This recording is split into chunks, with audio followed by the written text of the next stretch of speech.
All right, we are live. I'm so happy that you join us.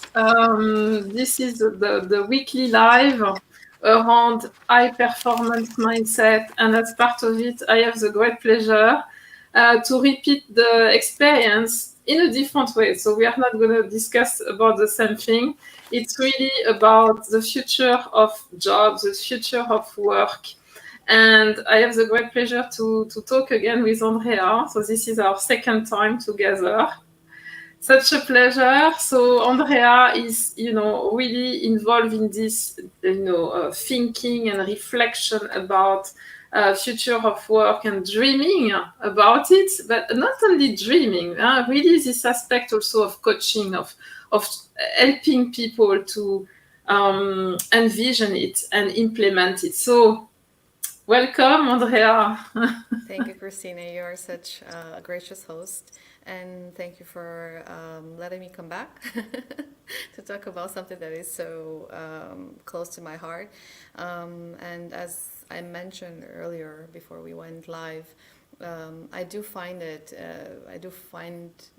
this time as not just appropriate, but I think necessary to talk about a different way of organizing work and thinking about work that doesn't rely on the traditional job, because in my personal opinion, Switzerland still has a little bit of traditional view when it comes to human resources, and we don't know how long it would take for companies or forward-thinking companies to adopt and adapt such new ways of thinking in the organizations. This is Hmm, it yeah.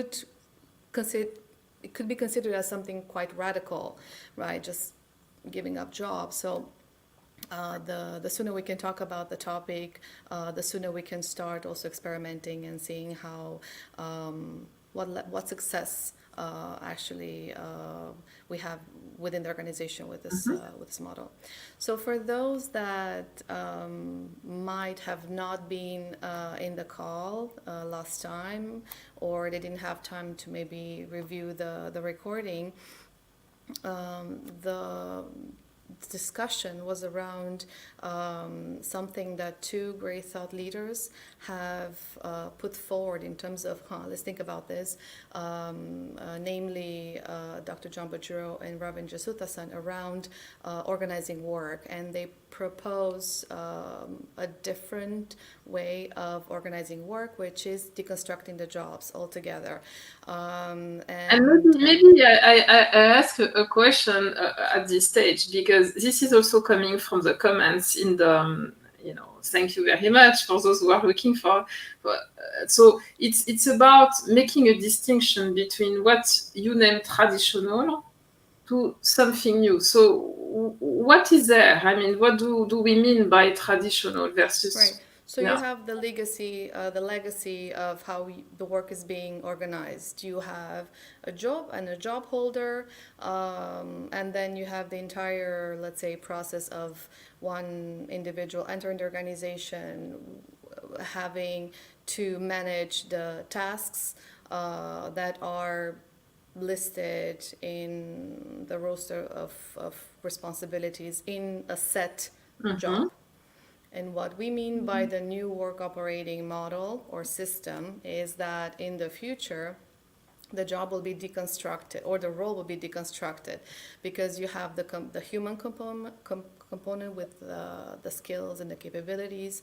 You have the job component, which is deconstructed into tasks and projects, and you also have the qualifications, the credentials component, which is qualifications, certificates, and so on.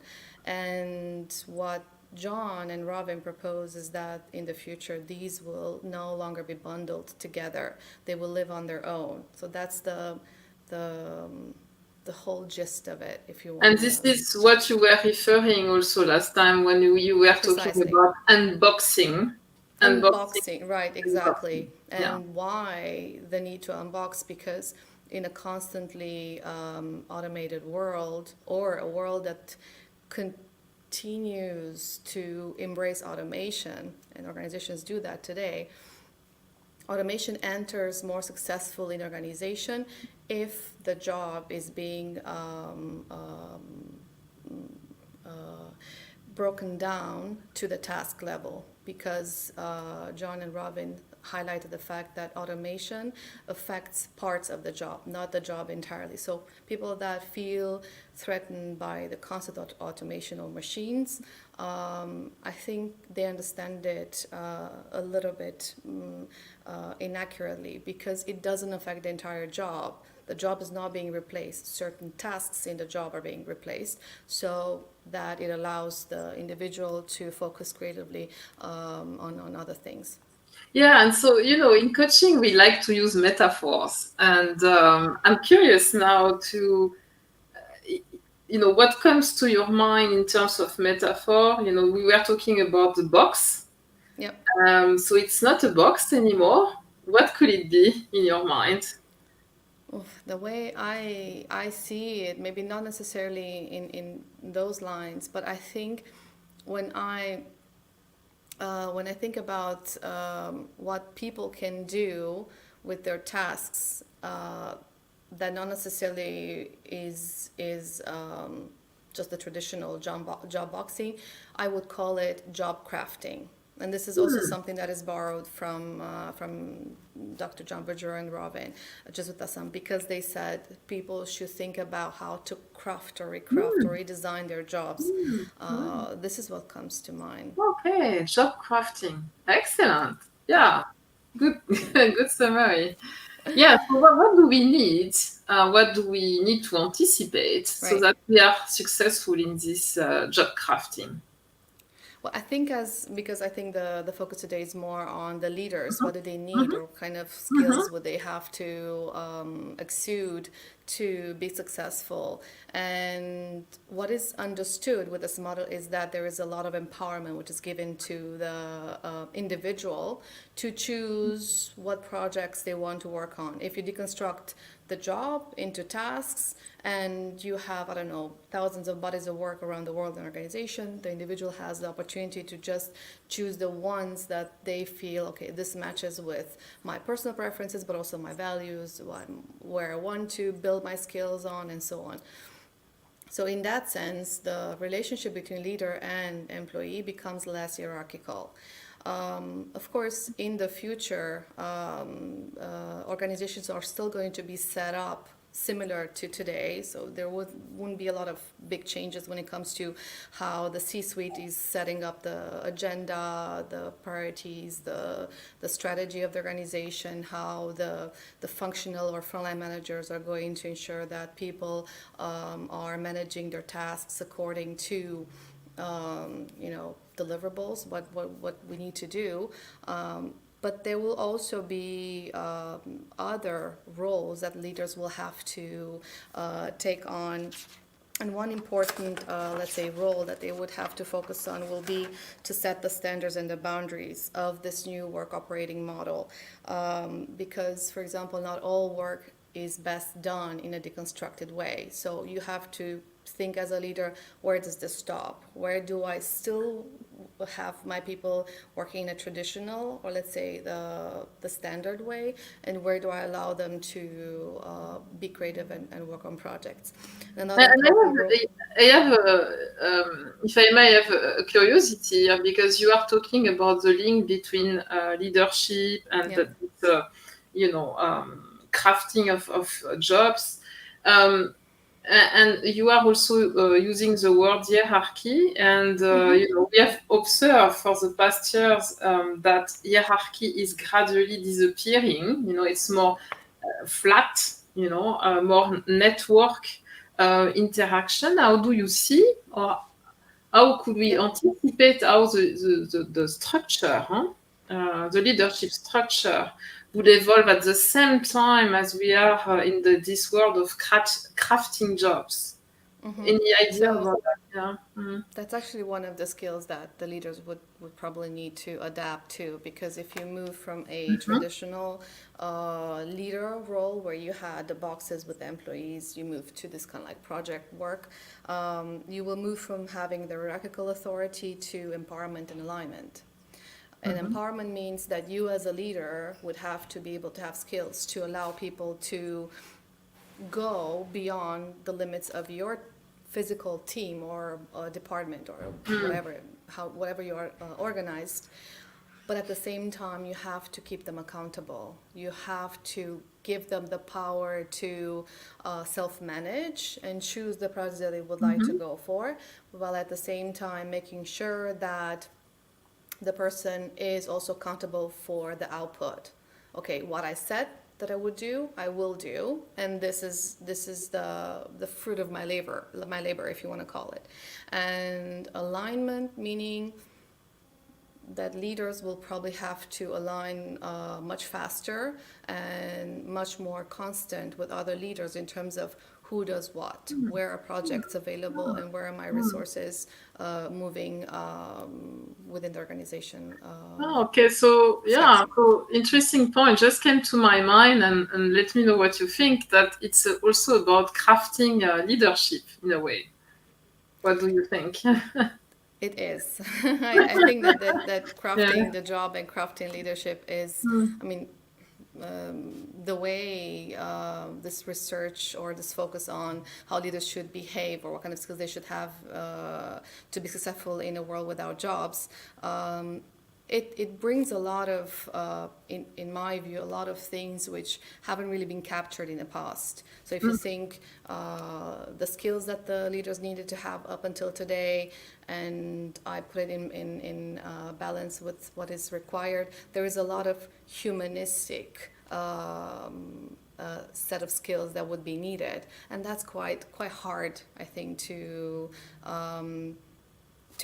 have and to embody when you have so many projects and everything happens on a regular basis, constantly, fluidly.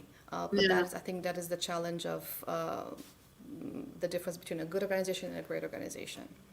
And do you believe that also because things will be more fluid in this crafting mode on different levels, that this will be also, there will be also another dimension, which is crafting or recrafting the project, life, I would say, because we all have in mind,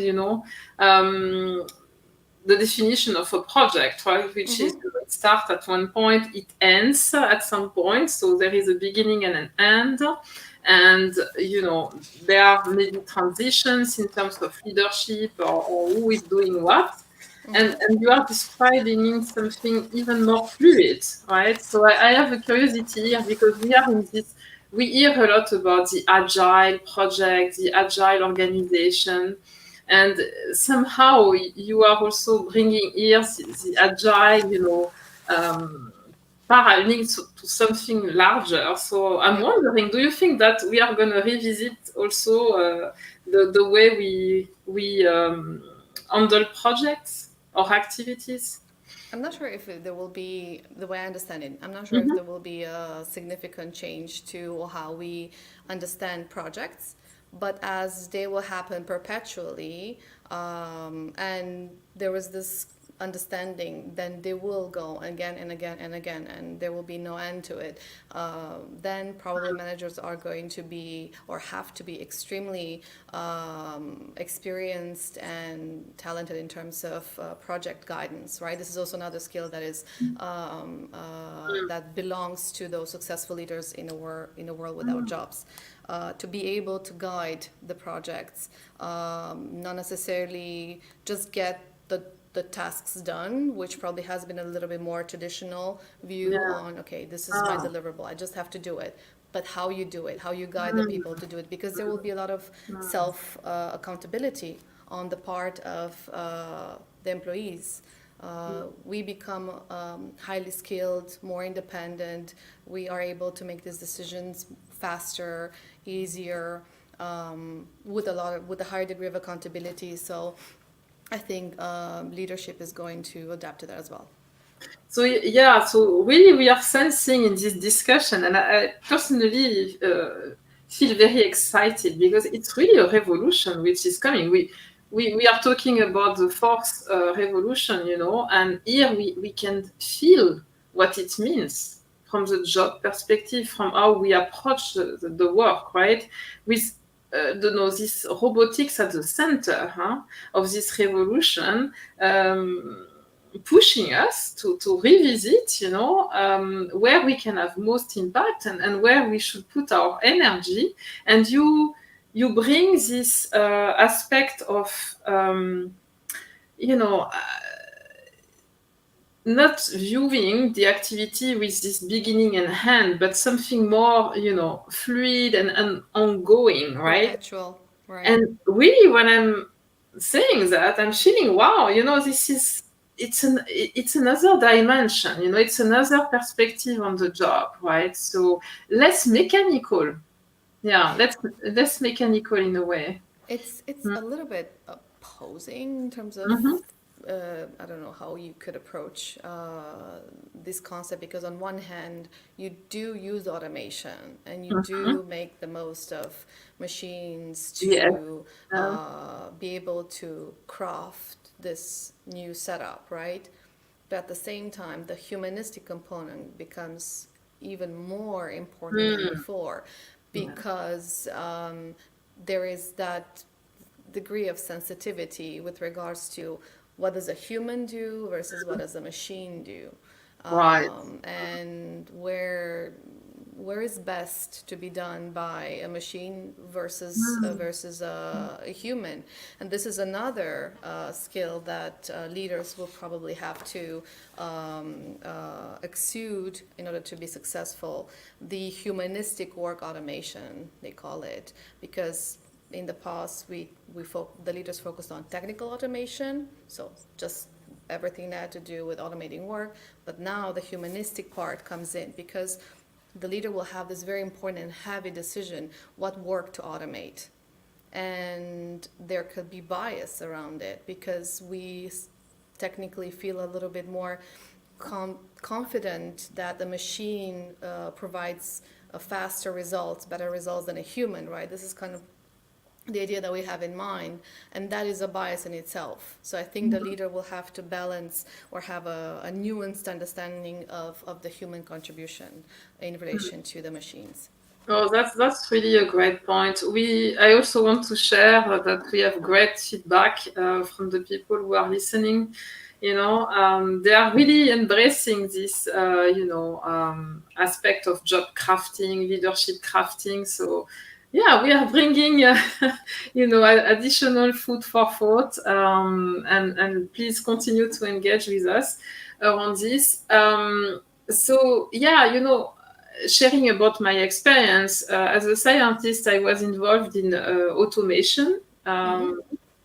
a while ago, where at some point when you are doing experiments, you need to also automate, because you get additional requests, and it's not possible anymore to do it by yourself. You need a machine, Yeah. because this can accelerate, I mean, in terms of quantity and also in terms of precision on some aspect can be better. And when I really work on this project where I was trying to automate what human could do, I realized it's totally different. I realized that you can't ask the machine to repeat exactly what the human is doing. It's not possible. It's a different mindset. You have to approach both as complementary, elements. Mm-hmm. And I really personally enjoy to understand how to best optimize the interaction between the two. So an automate will have specifics, for example, in terms of precision in some gesture that a human can't achieve, while a human is very creative, for example, and can really adjust on the moment, what makes sense, which Yeah. a machine will never. I mean, when I was doing that, maybe now it's a little bit different, will not be able to do, because it's going to do exactly what you ask for. So really, this interaction between the two, I think this is where lies the potential for us in terms of revisiting the way we work. Also, what do you think about that? That's true. So when we think about the degrees of automation, right, you can have a full replacement of a task. You can have augment of a task. So it comes in different ways as a help for the individual. It doesn't come as a threat. Just because a tool or an AI can do things, I don't know, faster, doesn't mean that your work was bad. Just there is an evolution to that, and now there is a chance for you to recraft your job if you're being given that opportunity to experiment and focus on the things that you feel, I never had the chance to do that because I was always focusing on my traditional set of tasks which have been established from the beginning when I joined. Yeah, so this is giving us opportunities to revisit the whole approach to work, much more than we maybe realized before. So, what do you believe will be the best to focus on so that we can best prepare for that at this stage? Because we can sense this is coming. How Yeah. can we be, really involved in creating this job crafting and leadership crafting? Well, if you remember in our last conversation, we mentioned the edges, right? Mhm. Where automation technically enters faster the organization. So you technically have many areas in the organization where still work will be done the same. Many things will not change. But then you'll have the eight edges where, for example, hiring happens differently. You have maybe a higher degree of mix between employees, contingent workforce, machines. Those are the ages where automation enters faster, and then that's the place to experiment, right? I think that decades of working with freelancing system allows companies to not feel so threatened or kind of thinking how are we going to approach this because we've been doing this, so it doesn't come unnatural. But I think the place for experimentation has to be defined by each organization. I think the ones which adopt more technical innovation are going to probably more conducive to allow this kind of experimentation rather than the ones which are a little bit more traditional. So This is we are here talking about the organization, looking at the processes, at the activities, and anticipating how to best reorganize or in terms of interaction between the machine and people. And I'm thinking also about the future generation, right? Education. And traditionally, we say, oh, it takes around 8 to 10 years for schools to change their programs, and to adapt to the need of the work. Which has always been a struggle, right? So, how do you? I mean, I'm just curious if this is also part of how can we also help this with this aspect? Preparing first. Comes the idea. Our future generation, the one who are now studying and ready to enter the workplace, best prepared for this future of work, and if not, how can we also help with the education system? Yeah, I think that, and again, as we talk about something which is still in theory at the moment, well, largely in theory, there are a few companies that are experimenting already, but these are very forward-thinking companies. But as it's largely theoretical, John Boudreau and Robin Jesuttasan, they highlighted the need for organizations, institutions, whether we talk about educational ones or governmental bodies, to communicate and to create those bridges in terms of this is what we are doing and this is what we need and this is where we need to align. If we talk about education, or in the case of authorities with regards to how are we going to pay those people, how are they going to link the pension to an individual that doesn't have a traditional job anymore, because you link the pension and the insurances to the job. and not to the individual. So all these bridges All need to right. happen, Yeah. and communication and collaboration, it should be more in the direction of co-creation.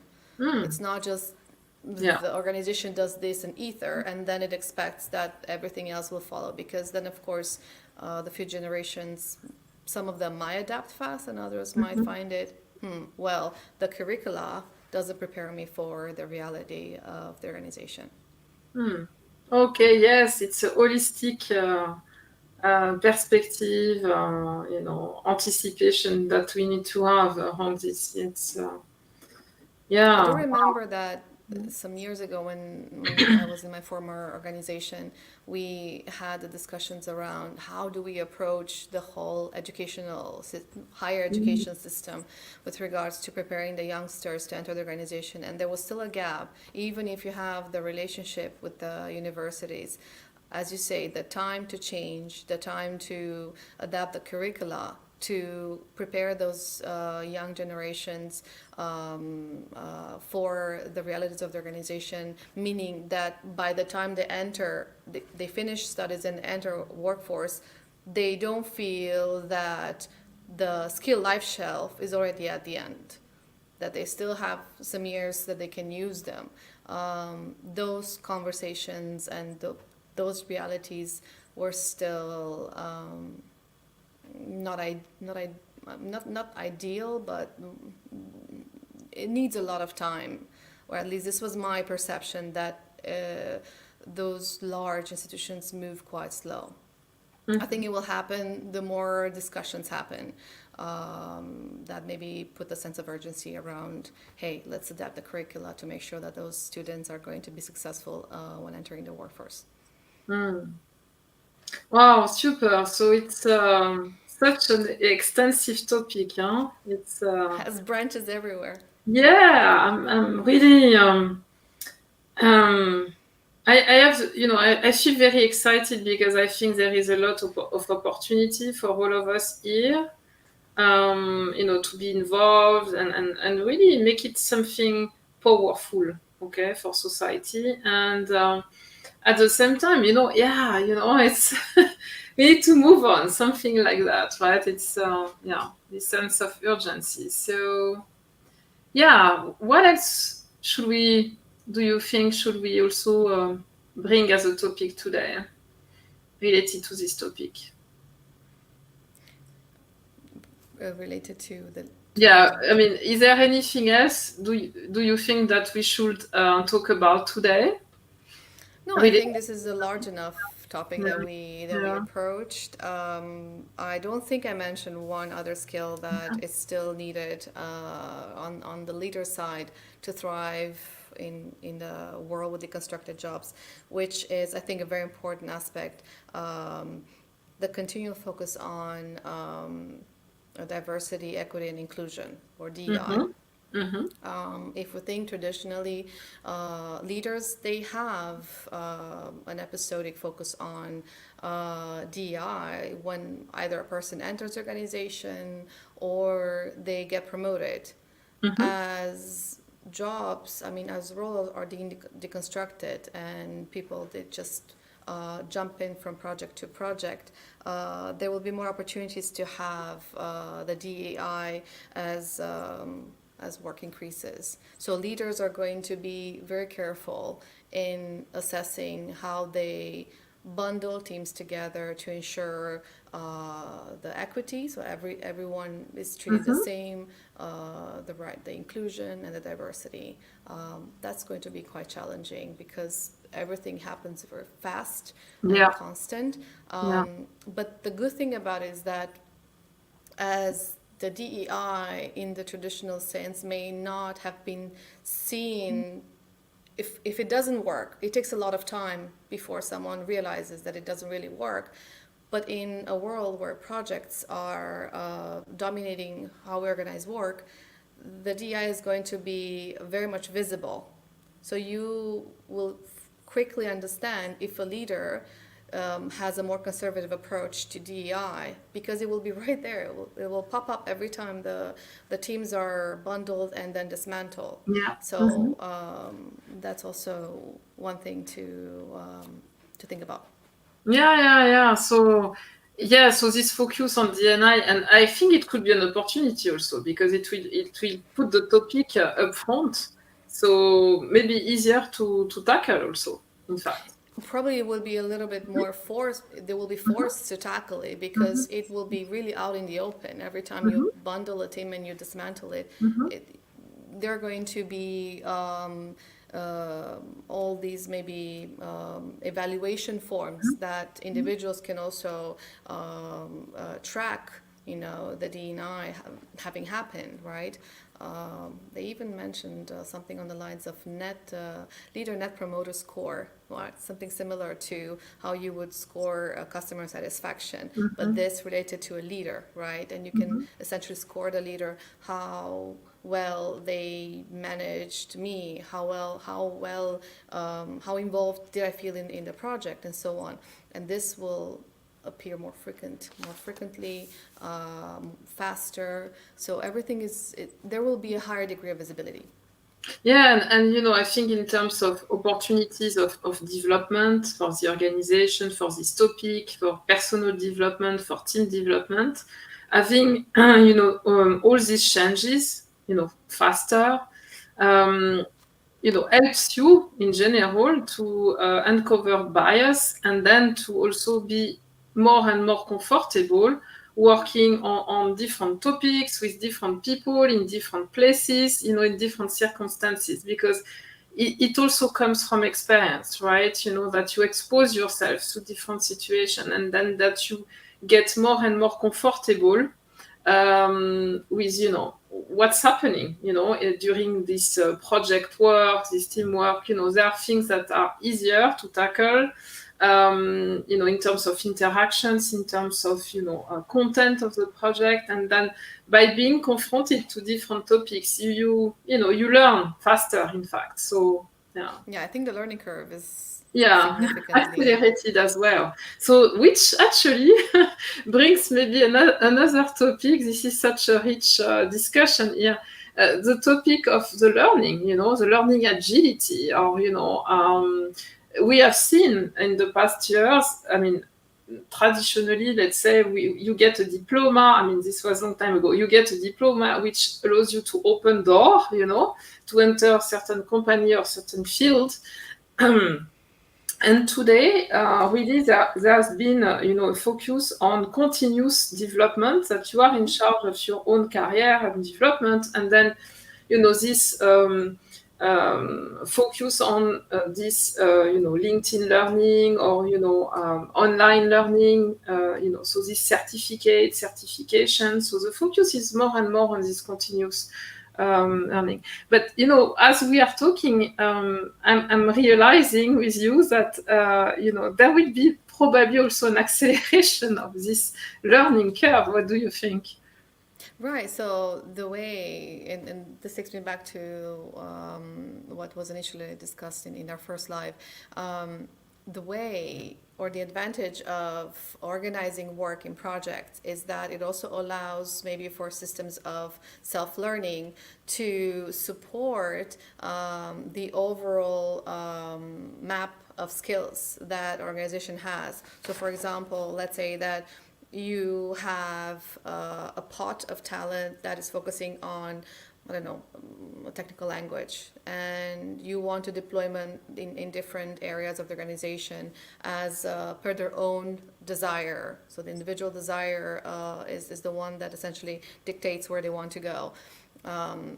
You can have a system of learning that is going to capture their experience, and probably they will link further certifications or courses of I don't know, refining their skills that are going to be adaptive or adapted. So for example, a leader can set okay, if you've taken part in this organization, in this project, and you have this kind of technical skills, you are one course away from getting certified in this area. just do it and then you're going to be certified and then you're going to be visible and maybe other people are going to want to have you in their areas because you have the credentials. And this is why the maybe the concept of internal talent market is so attractive when we think about continuous learning. Excellent. So we can really see how all of these parts are evolving together, right? So that's really fascinating. Okay, wonderful. So I'm passionate as you are with this topic, and I can sense, the interest it creates also here. And I hope we have the opportunity to talk again and reflect further. I think this is a very, it's a field very active in terms of research and thinking and some organization testing different aspects of it. And so it would be really great to catch up and reflect on what has been tested and how things are moving forward around this topic and how we can all be involved in this. Yeah. Yeah, I Excellent. totally agree. There are so many Yeah. things which can branch out from this amazing idea, and more than happy to join another Yeah. call and dive deeper into parts of this model that maybe other people might find interesting. Excellent. Thank you again, Andrea. And for those who are listening to us, thank you very much. And please share with us, if you have, specific questions, something that you would like us to address. We would be really happy to help to move the discussion forward in this life. Yeah, Okay. just Yeah. as a sum up for everyone, Yeah. because we talked about the skills, I think this is what a lot of people have had an interest to be part of the call. I will send a snapshot of all the future skills that are needed for leaders so they can have easier way to read and just mull over. Excellent. Thank you so much again. I wish you all a good afternoon, good evening, good morning, depending from where you are, watching us. And talk next week. Bye Bye bye. everyone. Bye Christine.